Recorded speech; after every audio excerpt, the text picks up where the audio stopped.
Ulama umatmu seperti para nabi Bani Israel. Lalu Allah Subhanahu wa taala berfirman,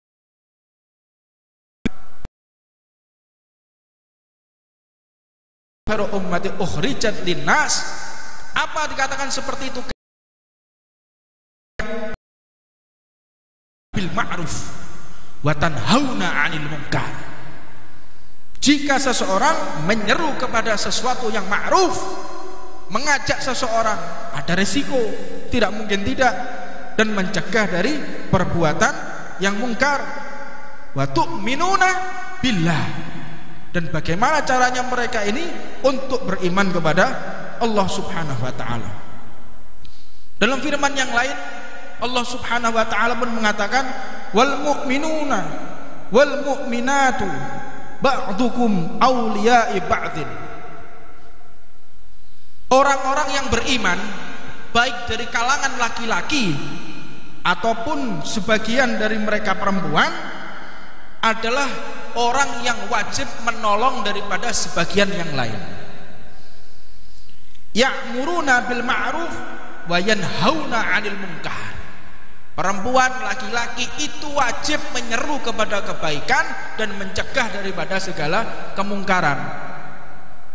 Kita kembalikan kepada firman yang awal, kuntum khaira ummatin ukhrijat linnas. Kalian menjadi mulia itu bukan karena kita beribadah kepada Allah.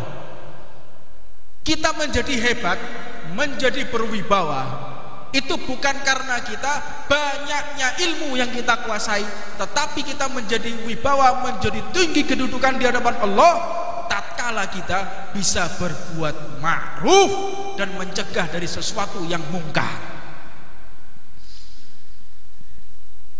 Ini ada satu firman yang sangat-sangat fantastis sekali.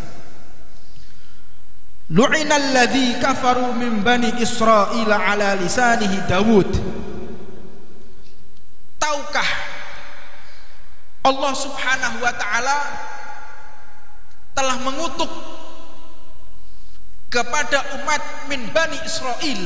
Umat Bani Israel itu dikutuk min lisani Dawud, daripada lisannya Nabi Allah Dawud.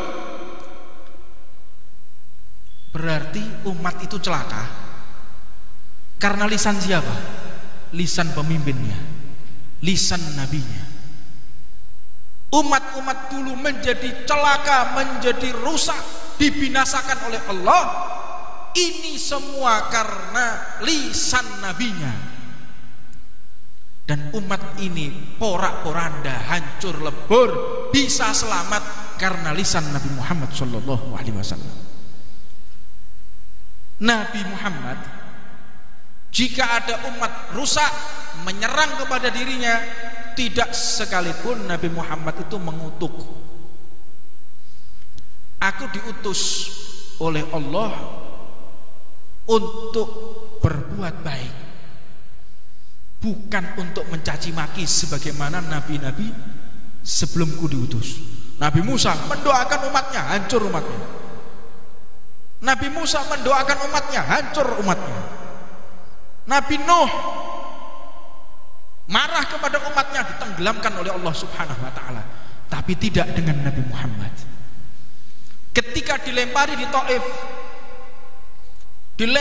Taif,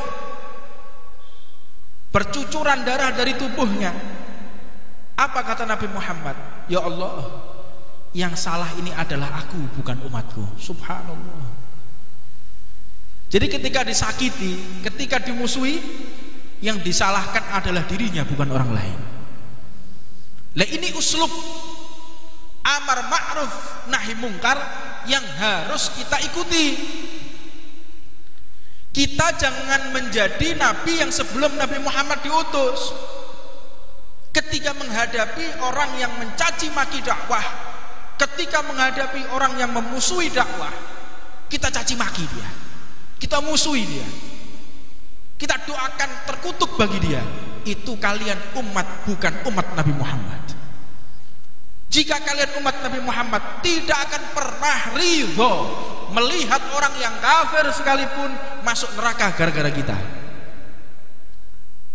Sebab tidak ada satupun yang membuat sedih hati Nabi Muhammad kecuali telah melihat manusia lolos dari iman kepada Allah. Tidak ada satupun yang mengecewakan Nabi Muhammad, membuat sedih Rasulullah, jika ada orang yang tidak dapat syafaat Nabi Muhammad. Untuknya jadilah kita memerankan peran Rasulullah. Jangan menjadi peran-perannya iblis. Iblis itu memiliki peran bagaimana caranya orang mati dalam keadaan su'ul khatimah, atau mati kafir, atau mati dalam keadaan tidak diridhoi oleh Allah, atau mati dalam keadaan tidak beriman. Kita jangan jadi seperti itu. Itu tugas iblis. Ada orang buka diskotik, ada orang buka kafe, isinya minuman keras. Tugasnya iblis menyamankan mereka agar mereka tutup usia dalam keadaan seperti itu. Tugas iblis. Tapi tugas kita bagaimana caranya mereka keluar dari tempat itu dalam keadaan sehat, dalam keadaan selamat, bisa beribadah dan menutup usia dengan husnul khatimah. Itu tugas kita sebagai umat Nabi Muhammad. Perankanlah peran Rasulullah. Jangan memerankan diri seperti peran iblis. Kadang-kadang pikirannya enggak fokus, enggak tepat, enggak linier dengan Nabi Muhammad, enggak selaras. Tempat minuman keras dibom, tempat prostitusi dibom. Makanya dalam satu riwayat ada salah satu imam diwawancarai, ada satu pengebom. Dia bangga. Kamu bangga kamu bisa ngebom? Bangga saya bisa ngebom tempat maksiat, bangga saya. Kenapa engkau bangga? Karena saya bisa membunuh orang-orang yang bermaksiat kepada Allah. Hebat ente, hebat kamu. Kamu telah memerankan tugas iblis dengan cara yang singkat. Kaget ya. Kenapa seperti itu? Sekarang saya mau tanya, tugasnya iblis untuk apa? Ya, untuk menjerumuskan orang mati su'ul khatimah dan masuk ke dalam neraka. Ya sudah, engkau menjadi perannya iblis. Engkau telah mematikan mereka semua dalam keadaan kafir, dalam keadaan bermaksiat. Tapi ente lebih hebat dari iblis ente. Iblis itu butuh bertahun-tahun, prosesnya lama, tekun, membuat lalai seseorang sehingga dia nutup usia bertahun-tahun, sudah tua, mati su'ul khatimah. Tapi ente lebih hebat dari iblis. Ente dengan sekejap bisa memasukkan mereka semua dalam neraka.